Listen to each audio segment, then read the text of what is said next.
Hello, we're here at the storage yard in front of Jackson, our caravan. Peter's got some scrubbing to do and I am replacing some of the bulbs in the indicator panel at the back. So if you want to watch me doing that, watch on. If you want to watch Peter scrubbing, I'm sure there'll be a little segment of that later. Can we not have a shout out to me? Why? Not about the scrubbing, but the fact that I remembered to bring the new light bulbs. Well, I was going to say that later, obviously. I wasn't going to admit the fact that I thought you were just having ignoring ordered that. the new indicator bulbs, that I actually forgot to put them in the car. Because that would make me look like a complete idiot, wouldn't it? Pretty clueless. Which is totally inaccurate, really. Right, let's get on with it. Sorry about the racket in the background. That is the farmer next door cutting his grass. But I haven't got time to wait for him to finish. Now, one of the things I've said before, and I will say again, about these older caravans, though it may be true of newer ones, I wouldn't know, is that they take a pretty belt and braces approach to making it possible for idiots like me to fix them. So I've got some new. We've lost the reversing light, and we've also lost one of the. We've lost the brake, not the brake light, the side light on the back. In order to know, I've actually got replacements for that, because for this one and this one, but I haven't got a replacement for this one on the end because it's double filament. Now I'm still waiting for that to arrive, but I'll get this one done now. And as you can see, this on the back here is only held in with 4 screws. So let's get them off.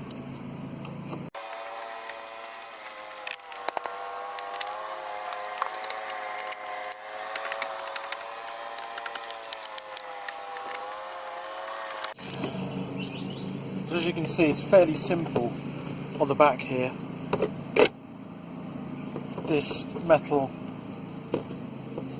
bracket thing comes out, just press those together on each end and it pops out. And that takes the bulbs out with it. As you can see, I've removed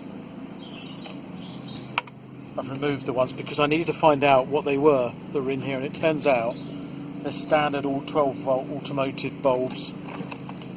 These are the ones I got to replace them from Amazon, and they were, I don't know, about a £5 for 10. So that seems like pretty good value to me. Just take one of these out, and you can see this is extremely basic. But there's you can see on the corner here there's a locating place you can locate the little tabs there. So it's just a question of pushing it in, making sure that it's properly in contact with that spade terminal on the back there, and twisting. And there's a little, see on the back here, there's a place where it is engaged. That's now in. We actually had a fair bit of trouble getting the old ones out because they've been in here for so long. So that's one for the what's that, the side light? That's the reversing light, that one. And we need one for the indicator. So it's the same approach. Into that corner. Oh, actually it's not, is it? What's it? To that corner, and then twist it that way. That's now engaged and in place. And with any luck, that will now work. We haven't got it hitched up, so I don't know for sure. Maybe we'll do that before we go. Now it's just a case of going through the reverse. Put that in there. Get those lined up properly, and then it should snap on. Then making sure there's nothing getting caught behind there. Back in place, and screw it back on.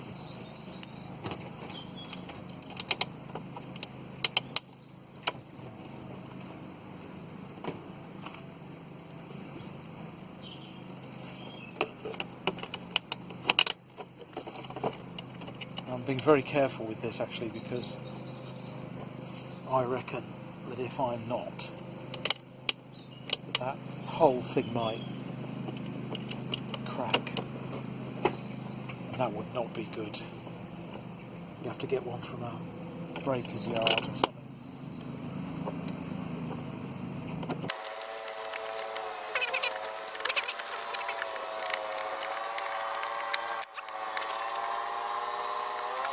So they're just tightened until, just gently until they don't go any further. And that's that. I'm throwing the dust out. I'm just sweeping the floor because I didn't do it last time we went out. And then I realised how much stuff there was on the sofas. So I'm just giving them a shake out and tidying the floors. Would you like to introduce us to your solution for the rings on the gas cooker jumping off? Well, no, because we haven't proved the theory yet. But I don't reckon that's going anywhere. I've put a bungee from the back of the hob lid to the cooker handle, the oven handle, and I've padded just to the right depth so that when we travel these don't all bounce out. Which they have done every time. Every time, and they make such a mess because they're a bit rusty. But this slightly perished on the corners, so this doesn't hold them in place anymore. So you just need a bit of padding and then that, so that it's just snug. And fingers crossed when we go out at the weekend that will look like it does now when we get where we're going. Okay, and how about the organisation of the cupboards? I've put things in the cupboards. Look. And there's ketchup and there's coffee, which there wasn't last time. Well done. Oh, there's a toaster ready to fall out when we drive along. No, that's sort of wedged in up there. That's fine. So we're ready to go? Yeah, just about. And look, the sun's shining. And it's above 20 degrees. Hooray! What was that? That's what happens when you don't put your tools away when you finished using them. Would you like to say that again, sweetheart? So basically we want to stay on this road until we meet the A31. Yes, because we're being very adventurous this weekend. We're going somewhere new. And so, because we are adventurous people that just do things with no thought of preparation whatsoever, we're actually practicing the route before we go. Well, it's Because not what the better? A32, is it? What better is there to be done than on a lovely day like this to be going up a road that we'll be going up again in 48 hours' time? No, we're going to, this weekend we're going to Morn Hill, which is actually our nearest caravan club site. In fact, it's the nearest official site in either of the clubs. Theoretically, it's only 15 minutes away, but it involves us going in a different direction to the last two times, which adds to the adventure quotient hugely. So we're just checking to make sure this early part of the drive, which leads from the storage lockup to the A31, is navigable by caravan.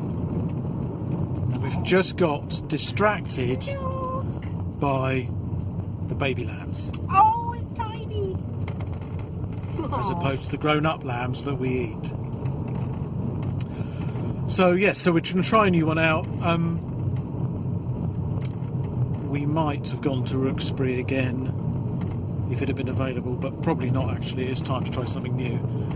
We've heard good things about the site. It's grass pitches, which I much prefer when the weather's up for it. It's so much nicer to step out of your caravan and onto the grass, or fall on the grass if you're Peta. As long as the weather's all right, obviously. And Morn Hill is all grass pitches, but the weather's lovely. Oh, blimey. This will be fun with the caravan, this little bit. But it's all grass pitches, nice, got dog walks. The reviews of the site itself are pretty good, except that the facilities are panned by most reviewers, although I have found that as I've looked at the reviews on most sites of both the camping and caravan club, that most of them actually complain about the facilities. I do wonder sometimes what people expect. I may well be eating my words come Saturday afternoon. Actually, while we're driving along, let's talk about the gas canister situation. When we bought the Caravan, the place that sold it to us put in a small 3.9 kilo propane bottle, which was alright. And in fact, given that all of our trips to date have been taken in either weather that promised to be cold or actually was cold and wet, it's lasted really well. We've been using it mainly for cooking on, fry-ups, breakfast, that sort of thing. And occasionally I've used it to put the heater on, and occasionally it's been used for water heating. But we've been expecting it to run out at any point, but it hasn't, and it got to the point finally where we knew that if we went away with it, it would run out during the weekend, and we didn't want to be lumbered with paying the price you have to pay on a camping and caravan or caravan club site, which is significant premium. We found that the cheapest place to go was go outdoors. Problem being that we don't really want to refill a 3.9 kilo propane canister, because I've got canister envy. Everybody else has 6 kilo, at least 6 kilo propane canisters, and I'm buggered if I am going to have the smallest propane canister on the site. May have the oldest Caravan on the site, but the propane canister I can do something about.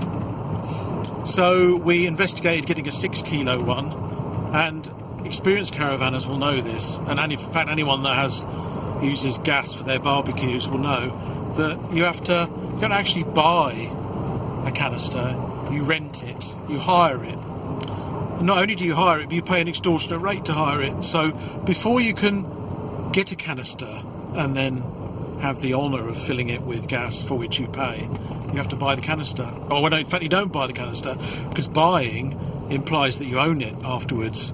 No, you hire it, but you have to pay to hire it a single fee, which doesn't sound like hire to me, but there we go. So that was 40 quid?